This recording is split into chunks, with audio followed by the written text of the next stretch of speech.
Hello, and welcome to a primer on executive coaching. This is Megan Lowry.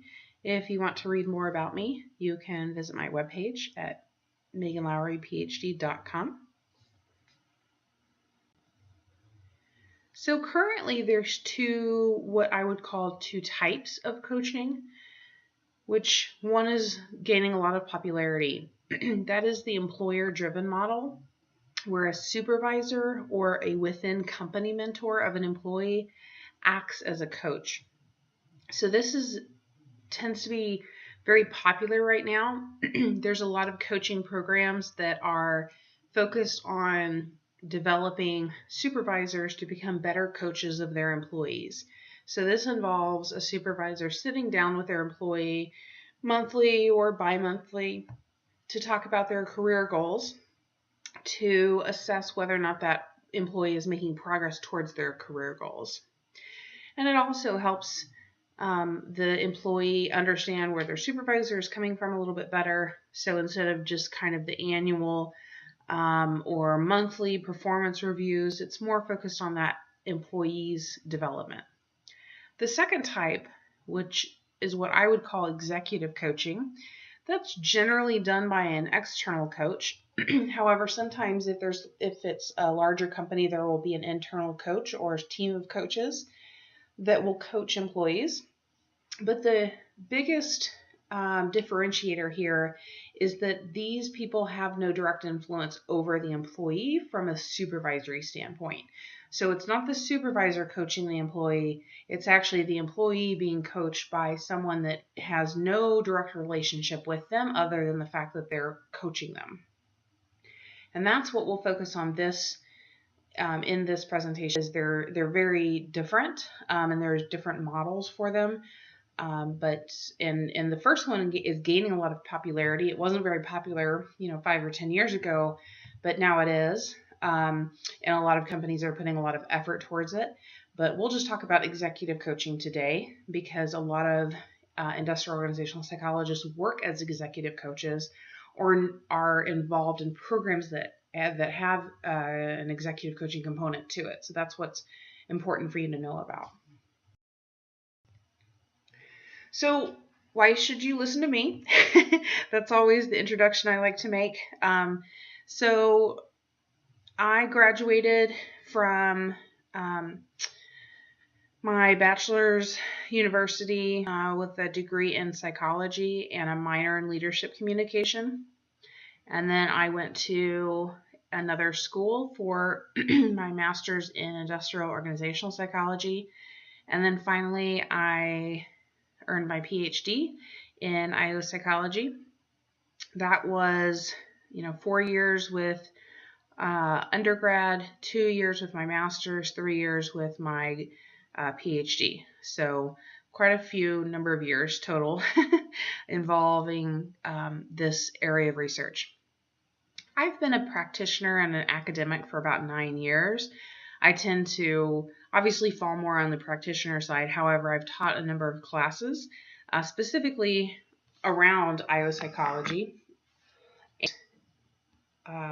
With my practitioner area, I focused on a lot of different kind of topics, but one of those topics was executive coaching for about 4 years in one of my previous roles.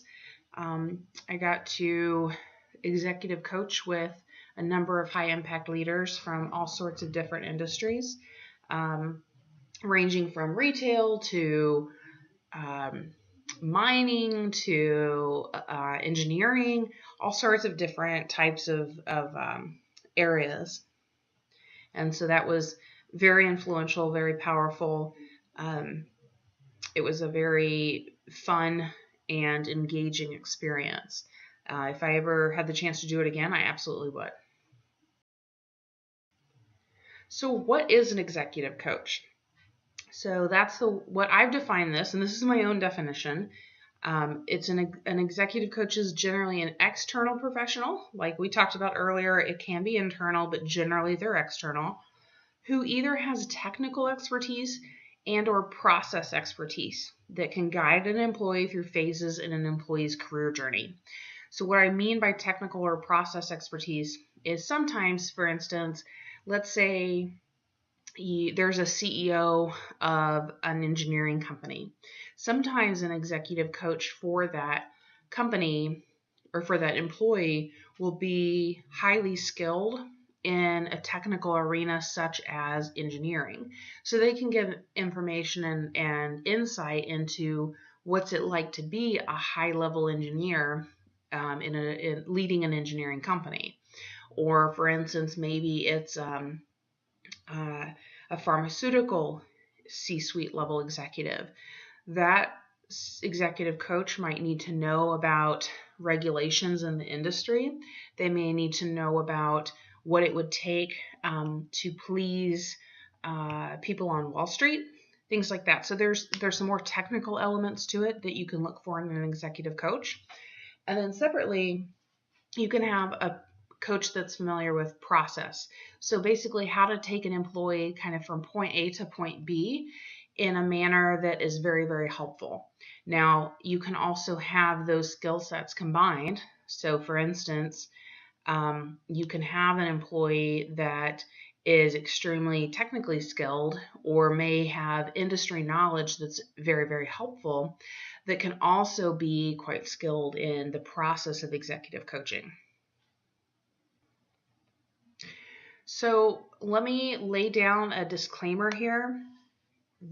Unlike what some may have you believe, there are no such things as official or specific governing bodies for executive coaching. So when someone tells you they're a certified executive coach, that means that they or their employer generally paid for a particular workshop or a certificate, an online training program, whatever it might be. Some are more legitimate than others, but there's no governing body, like let's say the American Psychological Association.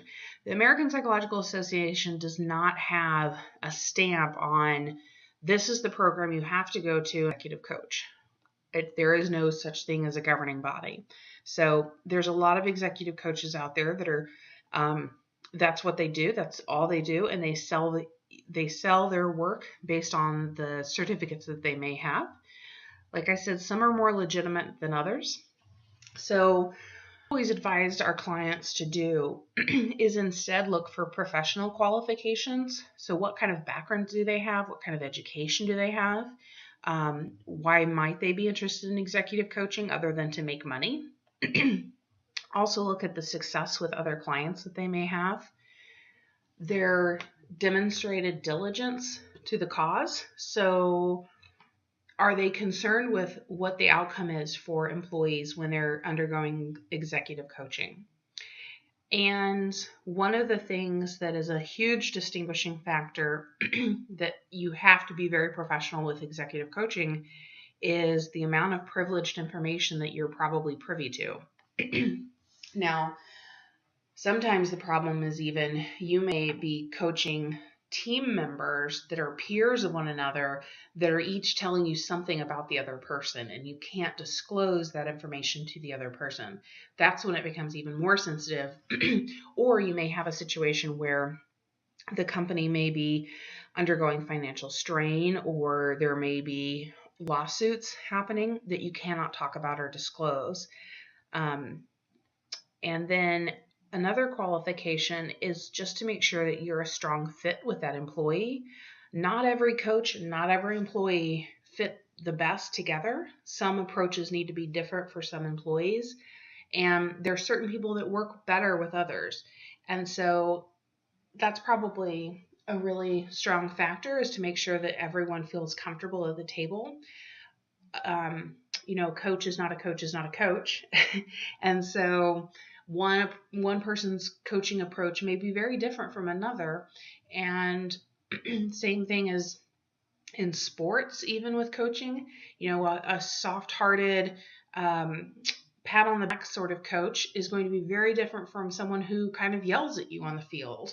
So although those situations likely would not be happening in the workplace, you want to establish a relationship with a coach that kind of fits your interests and skill sets and can see from your point of view.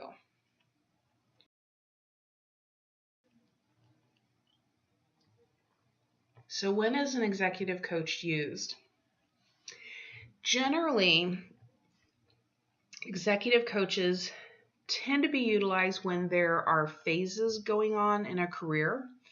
So, for instance, if an executive is new to the company, so they're unsure who the main players are, they're trying to get used to a new industry, they may be transitioning their family from one coast to the Midwest or coast to coast or something like that, where they're having to do a big transition. That's a common use. Another use is with a promotion. So someone is moving from, let's say, a general manager role to a district manager role, or someone is moving from a vice president to a senior vice president. And so suddenly they're overseeing 3 more business units than they had previously been overseeing, or they're working with an entirely new team. That can be very, very different. So that's a good time to bring in a coach. Another good time is during a transition period. So, for instance, if there's something different that's changing for that employee, so they're not necessarily new to the company, and they're not being promoted, but it's something very different.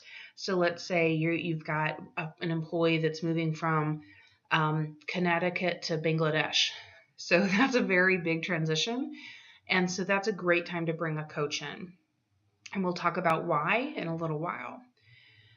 A common reason coaches are brought in, and this is sometimes why executive coaching can get a negative connotation from employees at times, is that coaches are often thought of as kind of a last resort in remediation. So this means that an employee is not doing well, they're not getting the business results they need, maybe they're being ineffective with their teams, something like that.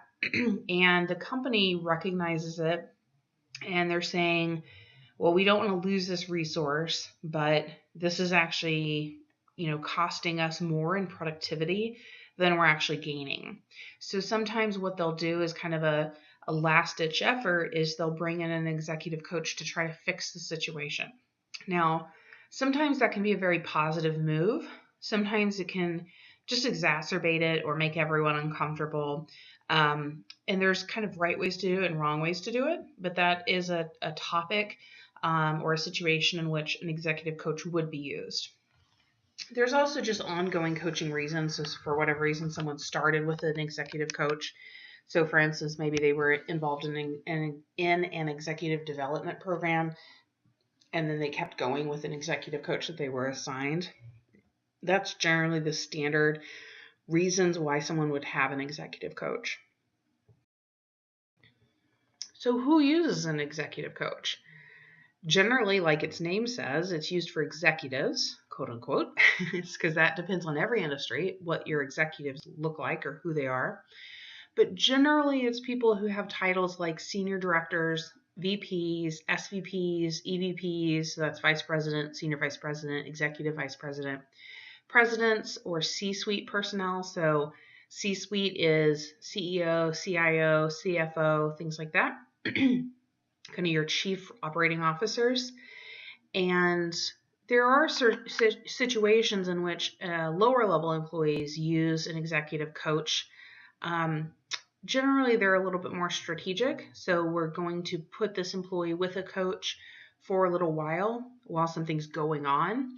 Either remediation during the opening of something new, if there's a difficult transition going on, or if a team is falling apart, something like that.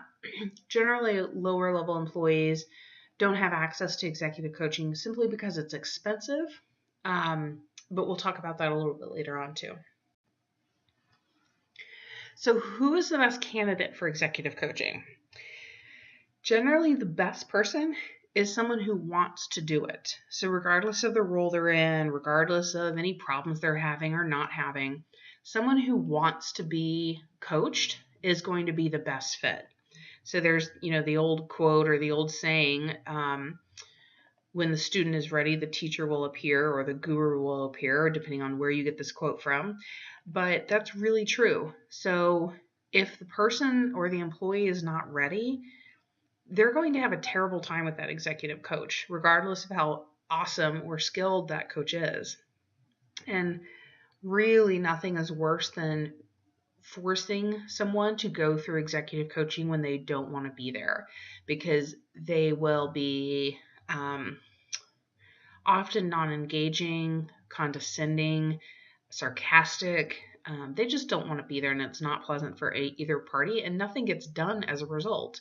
So if you are in a supervisory position and or in an HR role, and you see an opportunity where someone might be benefited if they were to engage in executive coaching, make sure that employee is actually on board with it. Sometimes employees get forced into doing it, and it's never a good situation.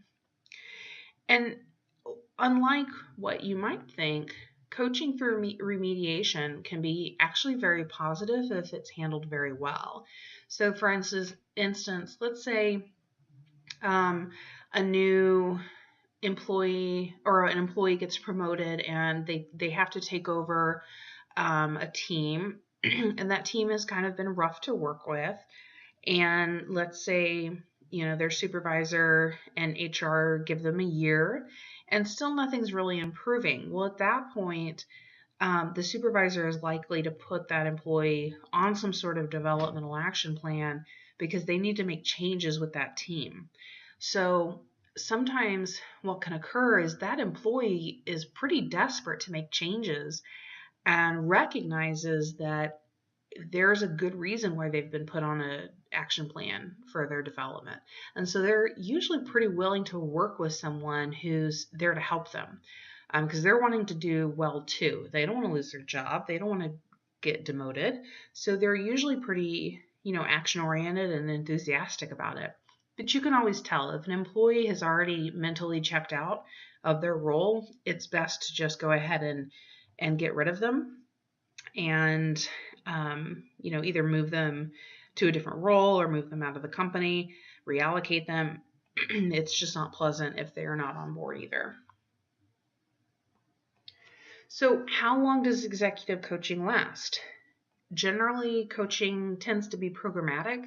So it's associated with some sort of program like a managerial leadership program or executive development program or something like that. And usually there's a specific phase that goes around it. So for example, maybe a session is bundled, an executive development session is bundled with 3 coaching sessions. And those 3 coaching sessions occur once a month for 3 months. Or you may have something like 6 sessions and they occur weekly. Generally, before you start, you know where the end goal is, and it can get adjusted as you go. So maybe you sign up for 6 months of coaching every 2 weeks. However, when you embark on that, maybe the transition is actually lasting longer than that, or you achieved what you needed to in the time that you took, which ended up being shorter than what you agreed to. So a lot of times there's renegotiation that happens. Each session tends to last about 45 minutes to an hour. Generally, the start of a coaching relationship will generally take 1 to 2 hours. It really depends. And then I've had clients that want to get on the phone for 15, 30 minutes that want to just call and chat. And then there's others that take a lot longer because they're wanting to really think through their issues, and they'll actually save up a list of what they're wanting to talk about until they get on the phone or get in person with me. So executive coaching usually takes place where the executive wants it to. This can depend, especially if you have internal coaches. You may have a coaching center or something that people come to. But in general, it occurs in the office that the executive is in, like a closed room, an office specifically with a closed door, things that where you wouldn't necessarily be able to hear what they're talking about.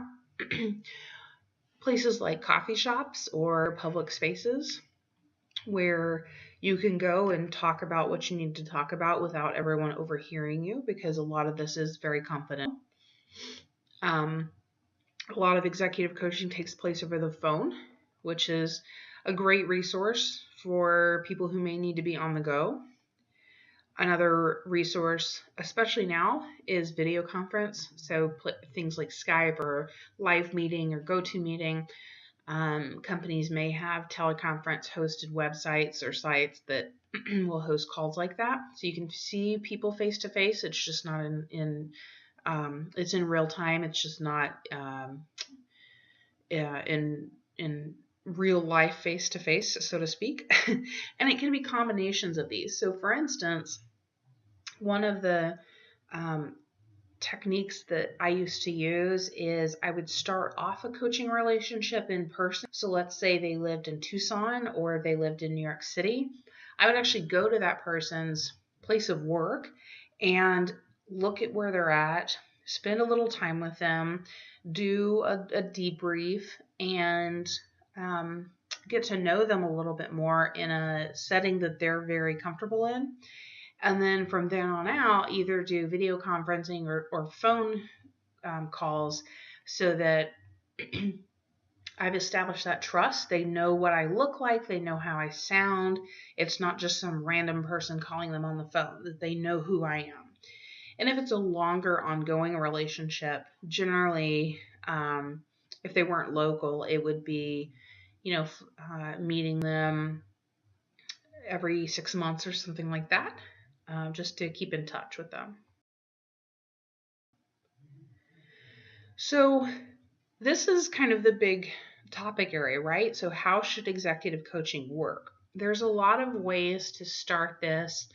Generally, how this starts is either the employee um, initiates it because they're in an executive development program, or the employer will implement it because of some reason why they think the person might be a good candidate. So there's generally some reason why it gets started. Throughout, it's a good idea for the coach to stay in touch with the supervisor and HR as necessary. So, for instance, if there's specific goals that the executive coach is trying to guide the employee through, progress against those goals should probably be shared with people who are paying for that coach. Now, that's not to say that coaches need to disclose private information or sensitive or confidential information, but they do need to give a progress report on how is the employee doing? Are they being receptive? Are they learning something? Are they trying? Are they engaging in the process? So that if you need to reevaluate and say, actually, this is working really well for the employee, you can keep going. Or, hey, this isn't a great, maybe we should look for a different coach, or maybe this employee isn't going to work out in this role, so that the supervisor and HR feel like they have insight into the process and it's not like a black box for them. So, the biggest kind of high level things is that will happen, and there's variations on this technique, but generally what will happen is a coach will ask a lot of questions. What's your background? How did you get into this role? Tell me what your team is like. What's your boss like? What's your work style like? um, what are your hopes and dreams for this role? Who do you want to where do you see yourself working? Who do you want to be working for? um, how long have you been in this role? How long do you want to stay in this role? Tell me about your family, things like that. And that really helps the coach understand where this person is coming from. And as necessary, ask further questions to really deepen the understanding that they have of that employee and their issues. And when I say issues, I don't mean always negative. It could be, extenuating circumstances that the coach needs to know about. Then generally, the coach will, with the assistance of the employee, pick 1 to 3 issues that the employee is either worried about, concerned for, they're anticipating something, or they're going to have conversations about it. Something that's kind of top of mind for them. And usually, 1 to 3 topics will kind of naturally bubble up. Maybe it's their career goals, or maybe it's a tough conversation they need to have with a direct report or a team member that's a peer, something like that they're kind of thinking about. and pouring a lot of thought into. They can be short term. They can also be long term as well. I've had people that have a blend of things that they're wanting to focus on. So obviously career goals, those are long term goals, and we can make them into more short term topics. But that's very different from I need to have a tough conversation next week. So there's kind of a blend of short term and long term goals. The coach then needs to ask really thought-provoking questions. So, for instance, if the employee says, I need to have a tough conversation with a peer, the coach then needs to ask more about what that looks like. So, where will you have that conversation? How do you think it will go? What kind of steps are you going to take in your communication plan to get your point across? Are you trying to convince that person? Are you having difficulties with that person? What does that look like? How are you going to approach it? Things like that. So the employee starts to really think through what they're facing so they can approach it with the best mindset and the best process in place. The coach then will focus on committing the employee to some sort of action plan. So for instance, if the employee says, well, I'm really wanting to focus on my career goals, I'm just not sure where to go from here. One of the kind of assignments that a coach may say is, well, why don't you go talk to your boss and ask about what does the next 2 years look like in your career? And then come back and we'll talk about what that looks like. So then the employee goes and does that. And then at the next phone call, the coach would then touch base on that particular goal and say, were you able to talk to your boss? How did that go? What did they say? Do you agree with it? What are you thinking about that? Does that change your mind on anything? And you continue on like that for every goal that you set. Like I said, some may be short term, some may be longer term that you just keep touching base on. And if it's a shorter program, so for instance, you only have 3 months with an employee to work with them, then you only have 3 calls. That's a very short time to get something done, but you can kind of set it up at the very first session by saying, in 3 months, what are you wanting to achieve? Or what are you wanting to make progress towards? And a lot of the trust gets built throughout. So like I talked about earlier, one of the things that I used to do is make sure that the first session was face-to-face. So they kind of knew me and got to know me a little bit better as far as who I am and what I'm all about, so they can trust me. Same thing happens as you go along, regardless if you have 3 sessions with them or 30 sessions with them. You still, as an executive coach, share a little bit about yourself as you go along. So it's a really good idea sometimes to present yourself as somewhat humble and say, I've experienced that too, or I've witnessed others that are experiencing that. Let me share with you what I've learned. Because it's not just about asking questions, it is about imparting knowledge and information. So if you know of a particular resource or of a particular technique or process that has really helped you or someone else, be sure to let them know that. You won't have all the answers for every situation they face, unless it's a highly technical, specific question. You're very technical in that area. Generally, you won't have all the information, and that's okay. I think a lot of people, when they think of executive coaching, they think, well, you have to know it all, or you have to be extremely seasoned in your field. When actually that's not the case. A lot of transformation actually occurs when you can get an employee to really think deeply about what they know and what they're experiencing, because generally they already know the answer. They just need someone to help them hear it and express it.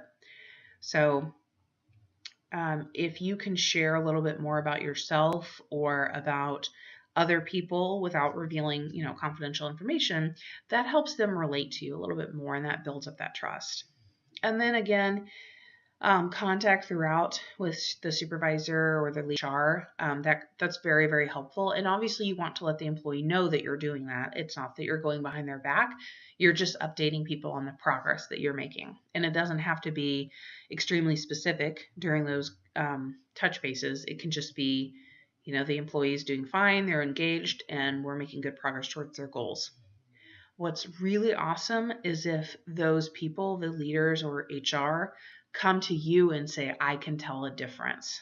That's when you really know you've succeeded in what you're doing. So, what happens at the end of executive coaching? This is a question I got asked a lot. It really depends on the end goal. So, sometimes if an employee was starting executive coaching to help them transition through a role, we would get them through the transition and a little bit further, and then we would stop because the employee has transitioned and they've made it successfully and everything's okay and we feel good about the progress that we've made. Sometimes in the case of remediation, so for instance, if the employee is on a developmental action plan, they may only have a month or 3 months or 6 months until they have to move on to a different role or be demoted or even have to leave the company. And so that's a situation in which the coach has to stay in regular contact with HR and the supervisor to say where that person's going. Generally, you want the outcomes to be very measurable, and sometimes they'll actually be visible to other people. So, for instance, if you're working with someone that doesn't speak up in meetings very often, and they recognize that in order to progress in their career, they need to speak up in meetings more often, that's something that will be more visible to employees if you go and ask their peers. Another example is someone that needs to work on their public speaking. That's going to be more, that those changes are going to be more visible to their fellow employees and to their supervisors. Sometimes it may not be extremely visible to other people, but it can be, that should kind of be the goal, is that other people can tell that you're making positive changes. A lot of times I've had employees, they tend to get so much out of their experience. So let's say they're in an executive development program and they get 3 sessions or 6 sessions. They'll get so much out of those sessions that they just want to continue on for continued coaching, which is excellent. That means that, there's nothing overt or specific going on in their roles. It may just be continued development, that they want to have someone external to their organization that they can get on the phone with and either air out grievances and kind of vent frustrations and hear whether or not they are taking the right approach. So there's a lot of different reasons why someone may continue on for additional coaching. But generally, when you reach the end of an executive coaching contract or session, group of sessions, that information is obviously protected with the executive coach, and the coach will go back to HR and leadership and tell them what kind of progress they were able to make. And generally, the relationship concludes from there. However, there's more than welcome to reach out to the coach, depending on what they might need. I've had people reach out 2 and 3 years after I coached them for 3 sessions, and they'll reach out and they'll say, I was actually wanting to touch base with you on this. I had this idea, or this is what I'm facing. What do you think? And so I think people, once they get into the experience of it, they actually find a lot of value in it. So this is a common question that I received, and I know others are very curious about. So how much does it cost? So you need to think about executive coaching, that you need to consider it to be a significant investment. It's not like a one-time fee or something like that. It's an investment in your top leaders. So you want those leaders to be performing at their best without distractions. And some people even recognize how important it is. They'll even ask for coaches to be included in their negotiation packages. Generally, how I've seen coaching fees split up is either by an hourly rate or associated with a program fee. So with an hourly rate, maybe it's $100 if you sign up for 3 sessions. So $100 for 3 sessions, or maybe it's a specific amount per hour, or if it's part of a leadership development program bundle, it'll be $1,800 or $5,000 or something like that, and it will come with a certain number of sessions. And then anything other than that or beyond that is kind of a la carte pricing. So back to the consultant's or the coach's price per hour. Pricing varies really widely. I've seen everything from as low as $50 to $75, all the way up to thousands and thousands of dollars, depending on who that executive coach is and what kind of expertise they're bringing to the situation. Generally, people who are charging that much tend to be more on a celebrity status rather than true executive coaches. So that's a good thing to keep in mind. Not to say that more celebrity status people can't be great executive coaches, but generally they're selling you on something. That's generally a trend I've seen. So for instance, if there's a motivational speaker that you found on the internet and they'll set up a Skype interview with you for 1 hour, and it's $700 to pay for them. That's them listening to you a little bit and then prescribing you the program that they're familiar with or they're trying to get out to the masses. So it's a really good idea to critically evaluate what you're wanting to get out of that coaching relationship. Maybe you do want them to tell you what to do. And maybe you're okay with some gentle guidance from someone that's not charging very much. However, I kind of think you get what you pay for in terms of making a smart investment. So generally what I would see is a coach might run between $300 and $600 an hour, depending on their expertise. So I've seen people who are charging much more than that, but they may have really specific technical expertise. So let's say they're talking to a chief financial officer that is on Wall Street, and that person in that role has very specific technical knowledge. They're not going to listen to some Joe Schmo. They're going to want to have a coach that has a really excellent background in finances and analytics when it comes to coaching them, because they're going to want technical advice as well. So it really depends on who you are, or who the employee is, and what kind of coach might fit them best. But in general, it is a significant investment. However, I think it pays off very well because generally you retain the employee for longer if they are more committed to their role, they understand their role better, they feel like they have someone to listen to. There's all sorts of research out there that shows the types of gains that you can get from a leadership or executive coaching program. I'm not going to cite all those stats to you right now, but generally, if the person is willing and wants to be engaged in the coaching relationship, they find it highly valuable, and so it turns out to be very worth the cost. So that's kind of a quick primer on coaching in general. There's lots more to talk about. If you have any immediate questions, you can email me, meganlowry@gmail.com, and I look forward to answering any questions that you might have for me.